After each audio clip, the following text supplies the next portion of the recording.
नमस्कार, बहुत स्वागत है आपका। मैं हूं आपके साथ अमृता चौरसिया। सुबह 9 बजे में आपका स्वागत है और शुरुआत करेंगे हेडलाइंस के साथ। कोमेन के कहर से पश्चिम बंगाल में 39 लोगों की मौत, उड़ीसा में 3 लोगों की गई जान। बाढ़ से पीड़ित गुजरात और राजस्थान में 55 लोगों की मौत की पुष्टि। व्यापम घोटाले में सीबीआई की 16वीं एफआईआर में 587 लोगों का नाम। सुप्रीम कोर्ट का सीबीआई को निर्देश, 3 हफ्ते में सारे मामलों की जांच का संभाले जिम्मा। बिहार में मतदाताओं की सूची जारी, 6 करोड़ से ज्यादा लोग कर सकेंगे मताधिकार का इस्तेमाल। मुख्य चुनाव आयुक्त का 7 अगस्त को बिहार दौरा। भारत और बांग्लादेश के बीच बस्तियों की ऐतिहासिक अदला बदली, बदले गए 162 गलियारे। 51,000 से ज्यादा लोगों को मिली पसंद की नागरिकता। पेट्रोल, डीजल और बिना सब्सिडी वाले गैस सिलेंडर के दाम घटे। पेट्रोल 2 रुपए 43 पैसे और डीजल 3 रुपए 60 पैसे सस्ता। एलपीजी सिलेंडर की कीमत में 23 रुपए 50 पैसे की कटौती।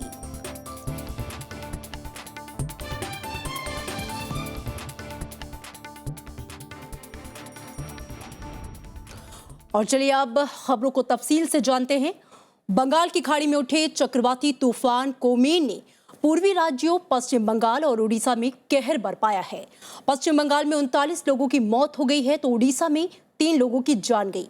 हालांकि कोमेन का असर कम हो चुका है, लेकिन कई राज्यों में अगले 48 घंटे तक बारिश की चेतावनी जारी की गई है। वहीं गुजरात और राजस्थान में बाढ़ की स्थिति बनी हुई है और लोगों को सुरक्षित स्थानों पर पहुंचाया जा रहा है। चक्रवाती तूफान कोमेन से सबसे ज्यादा जान माल का नुकसान पश्चिम बंगाल में हुआ है। जबरदस्त बारिश से राज्य में 39 लोगों की जान चली गई। बारिश की वजह से हजारों पेड़ उखड़ गए और सैकड़ों घर क्षतिग्रस्त हो गए हैं। हावड़ा, उत्तर 24 परगना और नदिया जिले इससे सबसे ज्यादा प्रभावित हुए हैं। हालात के मद्देनजर पश्चिम बंगाल की मुख्यमंत्री ममता बनर्जी ने शुक्रवार शाम बैठक बुलाई और राहत और बचाव के काम की समीक्षा की। এবং এদের সবাইকে 2 লক্ষ টাকা করে একটা জাস্ট মানবিক অনুদান সেটা দেওয়া হবে সেই পরিবারগুলোকে, যারা আহত হয়েছে তাদেরও দেওয়া হবে। ক্যাম্পগুলো চলবে, ক্যাম্পগুলোতে খাদ্য সরবরাহ এটা আমাদের থাকবে। হেলথ ডিপার্টমেন্ট থেকে বলা হয়েছে আইএমএ के लिए। कोमेन तूफान ने दूसरे राज्यों में भी कहर बरपा दिया है। ओडिशा में 3 लोगों की मौत हुई है, हजारों लोग प्रभावित हुए हैं। हालांकि 5 पूर्वी जिलों में बाढ़ की स्थिति में थोड़ा सुधार आया है। भारतीय मौसम विभाग ने पश्चिम बंगाल, ओडिशा, झारखंड, असम और कर्नाटक में अगले 48 घंटे तक मूसलाधार बारिश का अलर्ट जारी किया है। इस दौरान 50 से 70 किलोमीटर की रफ्तार से तेज हवाएं चल सकती हैं। ओडिशा के 5 जिलों में 4 लाख से ज्यादा लोग तूफान और बारिश से प्रभावित हुए हैं। Bureau report, Rajya Sabha TV. हमारे साथ फोन लाइन पर जुड़े हैं डॉक्टर एम महापात्रा, आईएमडी के हेड हैं। बहुत स्वागत है महापात्रा जी आपका। और आपसे सवाल यही है कि कोमेन जी जिस तरीके से भारत में कहर बरपाया है, ताज़ा स्थिति कोमेन की क्या है और आने वाले दिनों में हम इसकी क्या स्थिति देखें? आज सुबह कोमेन जो डीप डिप्रेशन था कल सुबह तक, फिर दुर्बल होकर डिप्रेशन हो गया था और आज ये पश्चिम की ओर गति करके बांग्लादेश और वेस्ट बंगाल के बॉर्डर में बांग्लादेश की जेसोर की नियर बाय ये केंद्रीभूत है। हमारा उम्मीद है कि ये पश्चिम उत्तर पश्चिम दिशा में अगले 48 आवर्स में गति करेगा और इसके प्रभाव में गंजेटिक वेस्ट बंगाल, नॉर्थ उड़ीसा और झारखंड में अगले 24 घंटे के अंदर सभी जगह पे बारिश होने के साथ साथ फ्यू प्लेसेस में अर्थात कुछ जगह में heavy to very heavy rainfall हो सकता है। विशेष करके झारखंड और नॉर्थ उड़ीसा में आइसोलेटेड प्लेसेस में एक्सट्रीमली हेवी रेनफॉल का भी उम्मीद किया जाता है। इसके बाद कल से ईस्ट एमपी एंड छत्तीसगढ़ से रेन का रफ्तार बढ़ेगा और इंटेंसिटी बढ़ेगा। वहां भी आइसोलेटेड प्लेसेस में एक्सट्रीमली हेवी रेनफॉल हो सकता है। जी महापात्रा, अगर तबाही की बात करें तो अभी तक कितनी तबाही बरपाया है कोमेन ने भारत में? अभी तक इसका ज्यादातर इम्पैक्ट बारिश जैसे रहा है और ज्यादा बारिश नॉर्थ उड़ीसा, वेस्ट बंगाल और झारखंड में अभी तक हुआ है। इसके साथ साथ मिजोरम, त्रिपुरा और साउथ असम और मेघालय में भी अच्छा बारिश हुए हैं। चलिए, बहुत बहुत शुक्रिया हमसे बातचीत करने के लिए। और अगली खबर का रुख करेंगे। उधर पश्चिम हिस्सों में भी, गुजरात, राजस्थान में भी बारिश से जानमाल का काफी नुकसान हुआ है। गुजरात में अब तक भारी बारिश के चलते 40 लोगों की मौत की पुष्टि हो चुकी है। सबसे ज्यादा 14 लोग बनासकांठा में मारे गए। राजस्थान में भी 15 लोगों की मौत हुई है। सेना बाढ़ से ग्रसित जिलों की स्थिति पर पूरी निगरानी रख रही है। बाढ़ में तत्काल बचाव और राहत के लिए एनडीआरएफ की टीमें जालौर, झालावाड़, जयपुर और उदयपुर में तैनात की गई है। उत्तराखंड में बारिश से हुए नुकसान की भरपाई के लिए राज्य सरकार ने किसानों को 100 करोड़ रुपए की मदद का ऐलान किया है। मरने की स्थिति में फसल तो एकदम बर्बाद हो गई। 550 के लगभग लोगों को इवैक्यूएट कर लिया है। इसके अलावा कुछ मवेशियों को भी निकाला है। सीबीआई ने व्यापम घोटाले में कल 16वीं एफआईआर दर्ज की। नई एफआईआर में 587 लोगों का नाम है। ये मामला 2012 में प्री मेडिकल टेस्ट में धांधली का है। और इस बीच सुप्रीम कोर्ट ने कल सुनवाई में व्यापम घोटाले की जांच कर रही सीबीआई को सारे केस हाथ में लेने के लिए 24 अगस्त तक का समय दिया है। सीबीआई ने 2012 में प्री मेडिकल टेस्ट में धांधली के मामले में 587 लोगों के खिलाफ मामला दर्ज किया है। व्यापम घोटाले में सीबीआई की 16वीं एफआईआर में 2012 में परीक्षा नियंत्रक रहे पंकज त्रिवेदी और पूर्व तकनीकी शिक्षा मंत्री के ओएसडी ओम प्रकाश शुक्ला का नाम भी शामिल है। सीबीआई ने वेटनरी कोर्स के छात्र विकास सिंह की 2009 में हुई मौत के मामले में प्राथमिक जांच भी शुरू कर दी है। इस बीच सुप्रीम कोर्ट में शुक्रवार को व्यापम मामले से जुड़ी याचिकाओं पर सुनवाई हुई। इस दौरान सीबीआई ने कोर्ट को बताया कि मामले की जांच हाथ में लेने में उसे कम से कम 3 हफ्ते का समय लग सकता है। इसके बाद कोर्ट ने सीबीआई को सभी 185 मामले हाथ में लेने के लिए 3 हफ्ते और अपने वकील नियुक्त करने के लिए 6 हफ्ते का समय दिया है। The counsel appearing for the CBI stated that they require 6 to 8 weeks time. However, the court said no, and they said that we'll give you 6 weeks time from the 9th of July. Thus, now the court has given them 3 weeks accordingly to take over all the 185 cases. सुनवाई के दौरान CBI ने staff की कमी का हवाला दिया। इसके बाद कोर्ट ने खाली पदों के बारे में जानकारी मांगी। चीफ जस्टिस साहब ने डीओपीटी को भी बुलाया है 7 तारीख को, जिसमें एजी साहब को अपेयर करना है टू टेल अबाउट कि कितना टाइम लगेगा और कैसे वर्कफोर्स सीबीआई को प्रोवाइड होना होगा for investigating these matters. Supreme court Vyapam मामले की जांच की निगरानी को लेकर 24 अगस्त को सुनवाई कर सकता है। पिछली सुनवाई में सुप्रीम कोर्ट ने सीबीआई के सारे केस संभालने और अदालतों में वकीलों की नियुक्ति में लगने वाले समय पर जवाब मांगा था। सुप्रीम कोर्ट ने 9 जुलाई को व्यापम मामले की जांच सीबीआई को सौंपी थी। 2013 में मामले के सामने आने के बाद व्यापम मामले की जांच एसटीएफ को सौंपी गई थी। बाद में मध्य प्रदेश हाई कोर्ट ने अप्रैल 2014 में एसआईटी बनाई थी। एसटीएफ ने व्यापम घोटाले में 55 मामले दर्ज किए थे। करोड़ों रुपए के व्यापम भर्ती और दाखिला गड़बड़ी मामले में पेशेवर, राजनेता और नौकरशाह समेत 2000 से ज्यादा लोग आरोपी हैं। रविंद्र सिंह श्योरान, राज्यसभा टीवी। और मुख्य निर्वाचन आयुक्त डॉक्टर नसीम जैदी की अगुवाई में चुनाव आयोग का दल 7 अगस्त को बिहार का दौरा करेगा। इस 2 दिवसीय दौरे के दौरान निर्वाचन आयोग का दल राजनीतिक दलों के प्रतिनिधियों के साथ बैठक कर हालात की समीक्षा करेगा। 8 अगस्त को निर्वाचन आयोग का दल राज्य के वरिष्ठ अधिकारियों के साथ बैठक करेगा। बैठक में निष्पक्ष और शांतिपूर्ण मतदान संपन्न कराने को लेकर विचार विमर्श किया जाएगा। इसके अलावा सुरक्षा समेत दूसरे मुद्दों पर भी चर्चा होने की संभावना है। उम्मीद है कि निर्वाचन आयोग इस दौरे के बाद बिहार विधानसभा चुनाव की तारीखों का ऐलान कर सकता है। इस बीच चुनाव आयोग ने बिहार में होने वाले विधानसभा चुनाव के लिए वोटरों की अंतिम सूची जारी कर दी है। इस बार बिहार विधानसभा में 6,68,26,658 मतदाता होंगे। इसमें पुरुष मतदाताओं की संख्या 3,56,46,870 है, जबकि महिलाओं की तादाद 3,11,77,619 है। वहीं थर्ड जेंडर की बात अगर हम करें तो उनकी तादाद 2,169 है। बिहार में सितंबर-अक्टूबर में किसी भी समय विधानसभा चुनाव कराए जा सकते हैं और इस चुनाव में बीजेपी और जनता परिवार का काफी कुछ दांव पर लगा है। 243 सदस्यीय बिहार विधानसभा का कार्यकाल 29 नवंबर को खत्म हो रहा है।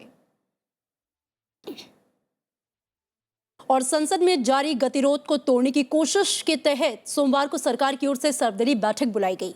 संसदीय कार्य मंत्री एम वेंकैया नायडू ने कहा कि सरकार विपक्ष को साथ लेकर चलना चाहती है, लेकिन उधर कांग्रेस पार्टी ने कहा कि जब तक सरकार विपक्ष की मांग का ठोस प्रस्ताव नहीं देती, ऐसी किसी बैठक का कोई औचित्य नहीं है। मॉनसून सत्र के दौरान विपक्ष के विरोध के चलते संसद की कार्यवाही अब तक सुचारू रूप से नहीं चल पाई है। इसी के मद्देनजर सरकार ने कांग्रेस पार्टी को मनाने की एक और कोशिश करने का फैसला किया है और सोमवार को एक सर्वदलीय बैठक बुलाई है। संसदीय कार्य मंत्री एम वेंकैया नायडू ने कहा कि नियमों के तहत कांग्रेस पार्टी जो भी मुद्दा उठाना चाहे, सरकार उसके लिए तैयार है। Let me make it very clear. We are willing to walk an extra mile to meet the demands of the opposition so that the parliament can run in a bipartisan manner. And we have lived up to our words. लेकिन Congress party ने कहा है कि जब तक सरकार उसकी मांगों पर कोई ठोस पहल का प्रस्ताव नहीं करती, ऐसी किसी बैठक का कोई मतलब नहीं है। कोई प्रस्तावना प्रधानमंत्री और बीजेपी सरकार की तरफ से आज के समय तक विपक्ष को नहीं दी गई। हमने आज भी जो बैठक है चेयरमैन की, उसमें स्पष्ट किया है कि सरकार पर निर्भर करता है सदन सुचारू रूप से चले और अपना कार्य करे। गुरुवार को लोकसभा स्पीकर की ओर से भी इसी कोशिश के तहत सर्वदलीय बैठक बुलाई गई थी, लेकिन वो गतिरोध तोड़ने में नाकाम रही। कांग्रेस सहित कई विपक्षी दल व्यापम और ललित मोदी विवाद में विदेश मंत्री सुषमा स्वराज के साथ राजस्थान और मध्य प्रदेश के मुख्यमंत्रियों के इस्तीफे की मांग पर अड़े हैं। लेकिन सरकार की कोशिश है कि सत्र के बचे हुए समय में कम से कम जीएसटी बिल को पास करा लिया जाए। श्याम सुंदर, राज्यसभा टीवी। व्यापम घोटाले और ललित मोदी विवाद पर विपक्ष के तीखे विरोध के बीच राज्यसभा की जो कार्यवाही है वो कल भी नहीं चल पाई। मॉनसून सत्र का ये लगातार दूसरा हफ्ता है जो कि अवरोध की भेंट चढ़ गया। विपक्ष मंत्रियों के इस्तीफे की मांग पर कायम है तो सरकार ने इससे साफ इनकार कर दिया है। सत्तापक्ष और विपक्ष के बीच गतिरोध टूटने के फिलहाल कोई आसार नजर नहीं आ रहे।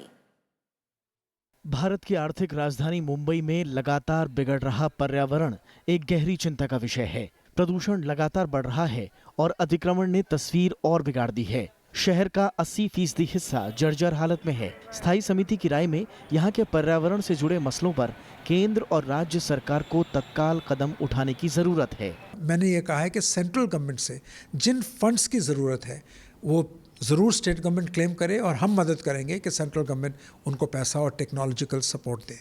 मगर जो म्युनिसिपल कमेटी का अधिकार क्षेत्र है जहाँ पर वो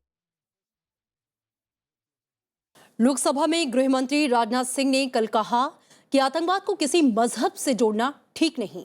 गुरदासपुर आतंकी हमले पर बयान देते हुए गृह मंत्री ने कहा कि सीमा पार से आतंकवाद को रोकने के लिए सरकार हर मुमकिन कदम उठाएगी और इस दौरान गृह मंत्री ने कांग्रेस समेत तमाम विपक्षी दलों से आतंकवाद के मसले पर राजनीति से बचने की अपील की। तो वहीं विपक्ष ने गृह मंत्री की इस टिप्पणी को सदन की कार्यवाही से निकालने की मांग की। लोकसभा में गुरदासपुर आतंकी हमले पर बयान देते हुए गृह मंत्री राजनाथ सिंह ने कहा कि आतंकवाद को किसी धर्म या जाति से नहीं जोड़ना चाहिए। गृह मंत्री ने माना कि सुरक्षा बलों की सतर्कता के बावजूद सीमाई इलाकों में नदियों और नहरों में तेज बहाव की वजह से आतंकी भारतीय सीमा में घुसने में कामयाब रहे। आतंकवाद आतंकवाद होता है। आतंकवाद की कोई जाति नहीं होती, कोई पंथ नहीं होता, कोई मजहब नहीं होता है। लिखित बयान पढ़ने के बाद गृह मंत्री ने विपक्ष, खास तौर पर कांग्रेस पर आतंकवाद के मसले पर राजनीति करने का आरोप लगाया। अंत में अपील करना चाहता हूं अपने सभी राजनीतिक पार्टी के नेताओं को कि आतंकवाद के सवाल पर हमें गंभीरता पूर्वक यहाँ पर चर्चा करनी चाहिए और इस आतंकवाद की चुनौती को पूरी ताकत के साथ हम कैसे इससे स्वीकार करें। 2 बजे कार्यवाही शुरू होने पर राजनाथ सिंह की टिप्पणी पर कांग्रेस पार्टी और तृणमूल कांग्रेस ने कड़ी आपत्ति दर्ज कराई।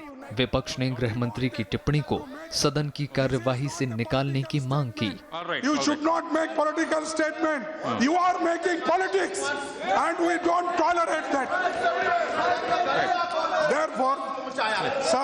Therefore, I request you, see whatever extra he said, apart from the statement, it should be expunged.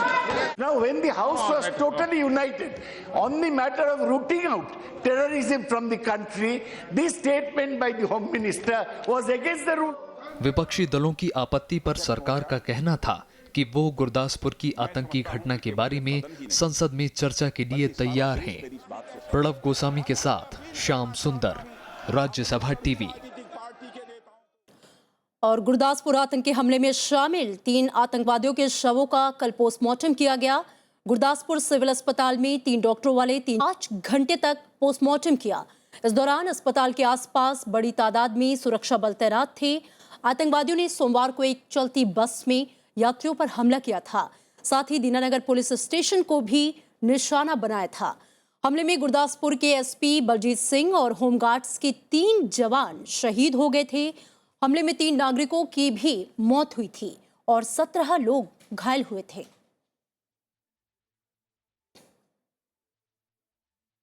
प्रधानमंत्री नरेंद्र मोदी ने संकट से जूझ रही चीनी मिलों की चिंताओं के समाधान और किसानों को 14,000 करोड़ रुपए से ज्यादा गन्ने के बकाया भुगतान में तेजी लाने के लिए उपायों पर चर्चा के लिए आज एक बैठक बुलाई है।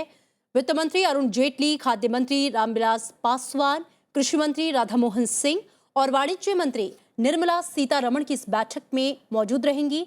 खाद्य मंत्रालय ने संकट से पार पाने के लिए कई उपायों का प्रस्ताव किया है, जिसमें अनिवार्य रूप से अधिक निर्यात, पेट्रोल में अधिक एथनॉल का मिश्रण सुनिश्चित करना और सह उत्पादन बिजली क्षमता का विस्तार शामिल है। देश में आतंकी संगठन आईएस के बढ़ते खतरे को देखते हुए केंद्र सरकार ने गंभीर रुख अपनाया है। इस मुद्दे पर आज दिल्ली में गृह मंत्रालय की अगुवाई में एक उच्च स्तरीय बैठक होगी। इस बैठक में 12 राज्यों के डीजीपी और गृह सचिव स्तर के अधिकारी शामिल होंगे। गौरतलब है कि कश्मीर में शुक्रवार को आईएस के झंडे लहराए गए, जिसके बाद से इस बैठक को करने का फैसला किया गया। इस बैठक की अध्यक्षता केंद्रीय गृह सचिव एलसी गोयल करेंगे। इस बैठक में जम्मू कश्मीर, उत्तर प्रदेश, आंध्र प्रदेश, तेलंगाना, कर्नाटक, महाराष्ट्र, केरल, असम, पंजाब, पश्चिम बंगाल के डीजीपी, गृह सचिव और दिल्ली के पुलिस कमिश्नर शामिल होंगे। एफटीआईआई के चेयरमैन पद पर गजेंद्र चौहान की नियुक्ति का विरोध कर रहे छात्रों को अब कांग्रेस उपाध्यक्ष राहुल गांधी का साथ मिला है।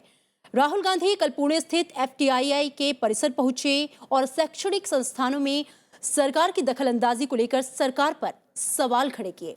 उन्होंने आरोप लगाया कि बीजेपी हमेशा औसत चीजों को बढ़ावा देती है। राहुल को यहां बीजेपी कार्यकर्ताओं का विरोध भी झेलना पड़ा। बीते लगभग 50 दिनों से हड़ताल पर बैठे फिल्म एंड टेलीविजन इंस्टीट्यूट्स के इन छात्रों के बीच राहुल गांधी की मौजूदगी ने उनके आंदोलन को और बल दे दिया है। पुणे पहुंचे राहुल गांधी ने इन छात्रों से बातचीत की और चेयरमैन के पद पर गजेंद्र चौहान की नियुक्ति विवाद के सहारे शैक्षणिक संस्थानों में सरकार की दखलंदाजी पर सवाल उठाए।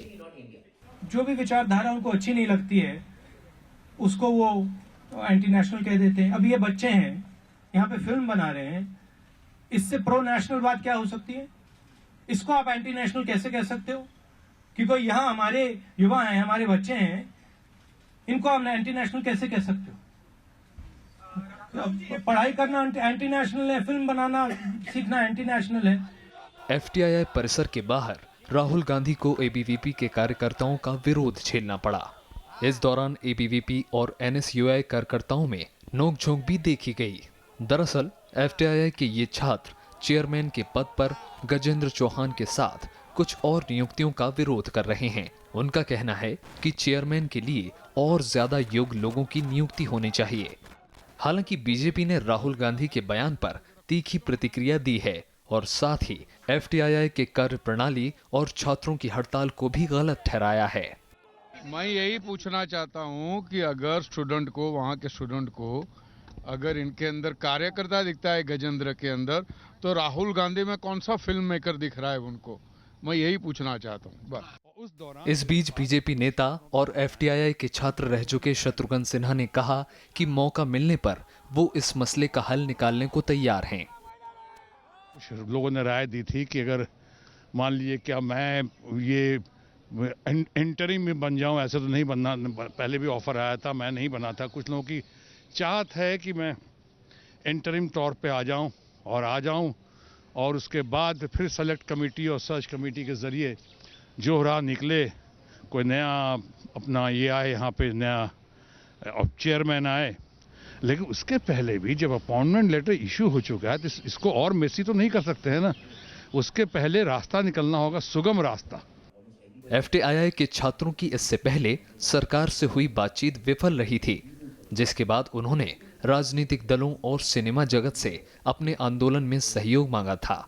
इन छात्रों ने राहुल गांधी को भी व्यक्तिगत रूप से पत्र लिखकर शिक्षण संस्थानों में केंद्र की दखलंदाजी रोकने की मांग की थी। Bureau report, Rajya Sabha TV. फिलहाल यहाँ पे रुकेंगे एक छोटे से ब्रेक के लिए और ब्रेक के बाद आगे याद करेंगे ट्रेजेडी क्वीन मीना कुमारी को उनकी जयंती पर।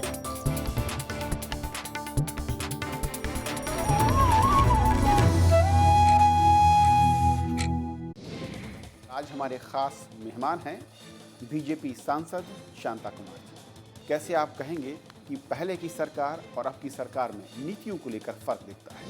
योजना नीचे से सबसे गरीब व्यक्ति से शुरू करनी पड़ेगी। वो क्या रहा है?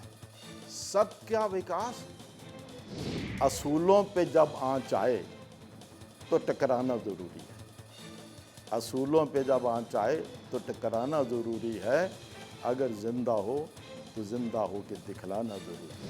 देखिए तरकश शनिवार रात 8:30 बजे और रविवार दोपहर 1:30 बजे सिर्फ राज्यसभा टीवी पर।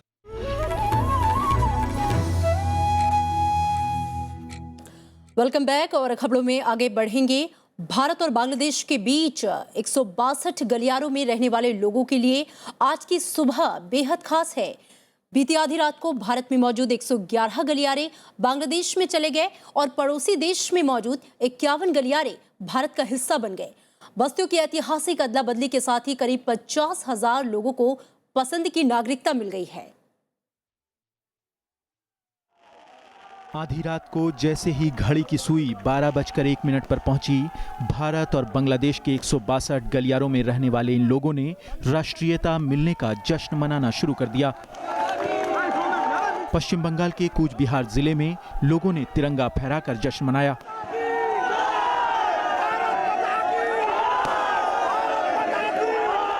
इसके साथ ही दोनों मुल्कों के बीच बस्तियों की ऐतिहासिक अदला बदली हो गई और 51,549 लोगों को मुल्क मिल गया, जो पिछले 68 सालों से किसी देश का हिस्सा नहीं थे।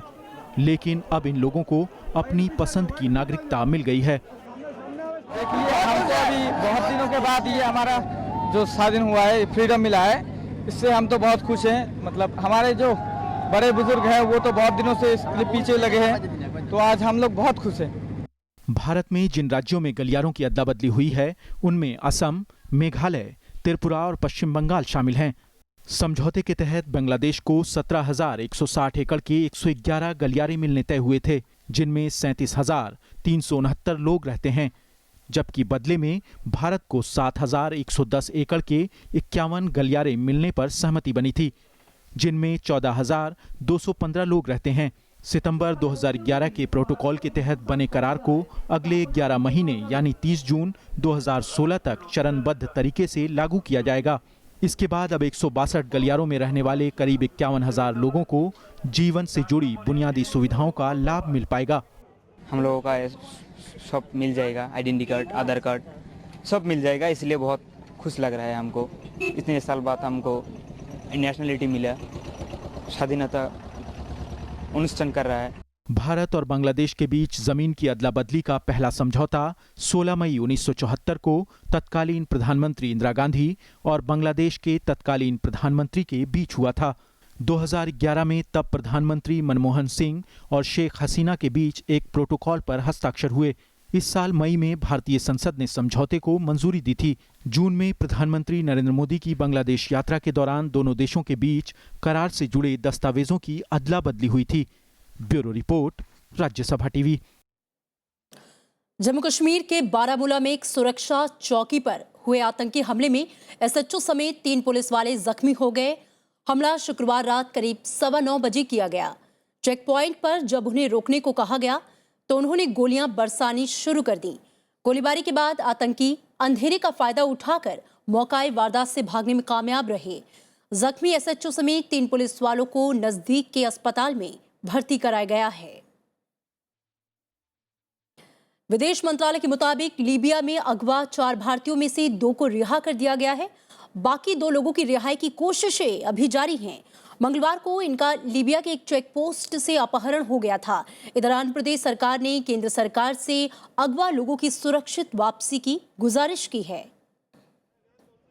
लीबिया में काम कर रहे 4 भारतीयों का उस वक्त अपहरण कर लिया गया जब 29 जुलाई को वो त्रिपोली और ट्यूनिस होकर भारत आ रहे थे। उन्हें सिरते के पास एक चेक पोस्ट पर रोक लिया गया। विदेश मंत्रालय के मुताबिक अगवा किए गए भारतीय नागरिकों में 2 हैदराबाद, 1 रायचूर और 1 बेंगलुरु के रहने वाले हैं। We are in regular touch with the families concerned and all efforts are being made to ensure the well-being and early release of our 4 Indian nationals. विदेश मंत्रालय का कहना है कि सरकार त्रिपोली स्थित दूतावास के माध्यम से उन नागरिकों से संपर्क और उन्हें सुरक्षित वापस लाने की कोशिश कर रही है। इस बीच आंध्र प्रदेश सरकार ने विदेश मंत्री सुषमा स्वराज को चिट्ठी लिखकर अगवा नागरिकों की वापसी की गुजारिश की है। We have represented to Sushma Swaraj ji and also Home Minister Rajnath Singh ji that immediate action be taken on this issue because they've gone under the profession of teaching and ultimately succumbed to this ISIS. Sarkar will have to do it and I hope that they will do it. A swift action in bringing back the people from there. सरकार ने साफ किया है कि अभी तक किसी ने इसकी जिम्मेदारी नहीं ली है और न ही रिहाई के लिए कोई शर्त रखी गई है। लेकिन लीबिया के इस इलाके में आतंकी संगठन IS का दबदबा है। सरकार ने पिछले 1 साल में कई बार लीबिया, यमन, इराक और इसके आसपास के हिंसा पीड़ित देशों में जाने से बचने की सलाह दी है। अखिलेश सुमन, राज्यसभा टीवी। और आम आदमी के लिए एक राहत भरी खबर है। आज से पेट्रोल, डीजल और बिना सब्सिडी वाले सिलेंडर सस्ते हो गए हैं। पेट्रोल 2 रुपए 43 पैसे और डीजल 3 रुपए 60 पैसे प्रति लीटर सस्ता हो गया है। जुलाई में पेट्रोल और डीजल की कीमतों में ये तीसरी कटौती है। इस कटौती के बाद दिल्ली में पेट्रोल 64 रुपए 47 पैसे, कोलकाता में 69 रुपए 15 पैसे, मुंबई में 69 रुपए 51 पैसे और चेन्नई में 64 रुपए 77 पैसे प्रति लीटर मिलेगा। वहीं डीजल की कीमत अब दिल्ली में 46 रुपए 12 पैसे, कोलकाता में 49 रुपए 66 पैसे, मुंबई में 51 रुपए 29 पैसे और चेन्नई में 47 रुपए 30 पैसे हो गए हैं। इससे पहले 16 जुलाई से पेट्रोल और डीजल के दाम 2-2 रुपए प्रति लीटर और 1 जुलाई को पेट्रोल की कीमत 31 पैसे और डीजल की कीमत 71 पैसे प्रति लीटर घटाई गई थी। वहीं बिना सब्सिडी वाले LPG गैस सिलेंडर की कीमतों में भी 23 रुपए 50 पैसे प्रति लीटर की कटौती की गई है।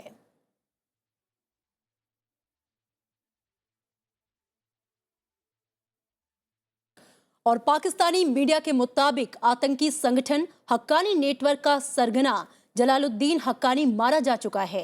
हक्कानी की मौत 1 साल पहले बीमारी की वजह से हो गई थी। जलालुद्दीन के बीमार होने के बाद उसका बेटा सिराजुद्दीन हक्कानी बीते 1 साल से आतंकी नेटवर्क की बागडोर संभाल रहा था।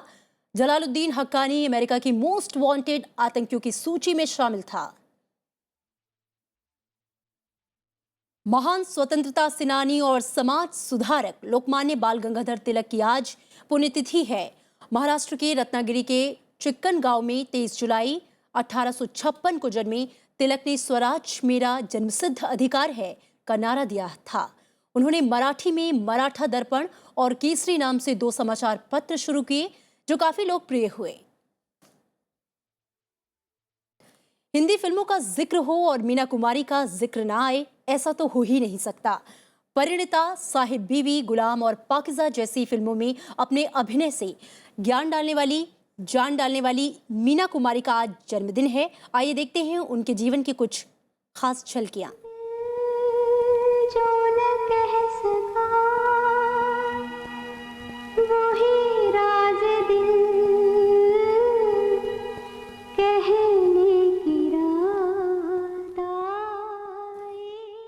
इसी के साथ बुलेटिन में इतना ही, लेकिन चलते चलते नजर हेडलाइंस पर। कोमेन के कहर से पश्चिम बंगाल में 39 लोगों की मौत, ओडिशा में 3 लोगों की गई जान। बाढ़ से पीड़ित गुजरात और राजस्थान में 55 लोगों की मौत की पुष्टि। व्यापम घोटाले में सीबीआई की 16वीं एफआईआर में 587 लोगों का नाम। सुप्रीम कोर्ट का सीबीआई को निर्देश, 3 हफ्ते में सारे मामलों की जांच का संभाले जिम्मा। बिहार में मतदाताओं की सूची जारी, 6 करोड़ से ज्यादा लोग कर सकेंगे मताधिकार का इस्तेमाल। मुख्य चुनाव आयुक्त का 7 अगस्त को बिहार दौरा। भारत और बांग्लादेश के बीच बस्तियों की ऐतिहासिक अदला बदली, बदले गए 162 गलियारे। 51,000 से ज्यादा लोगों को मिली पसंद की नागरिकता। पेट्रोल, डीजल और बिना सब्सिडी वाली गैस सिलेंडर के दाम घटे। पेट्रोल 2 रुपए 43 पैसे और डीजल 3 रुपए 60 पैसे सस्ता। एलपीजी सिलेंडर की कीमत में 23 रुपए 50 पैसे की कटौती।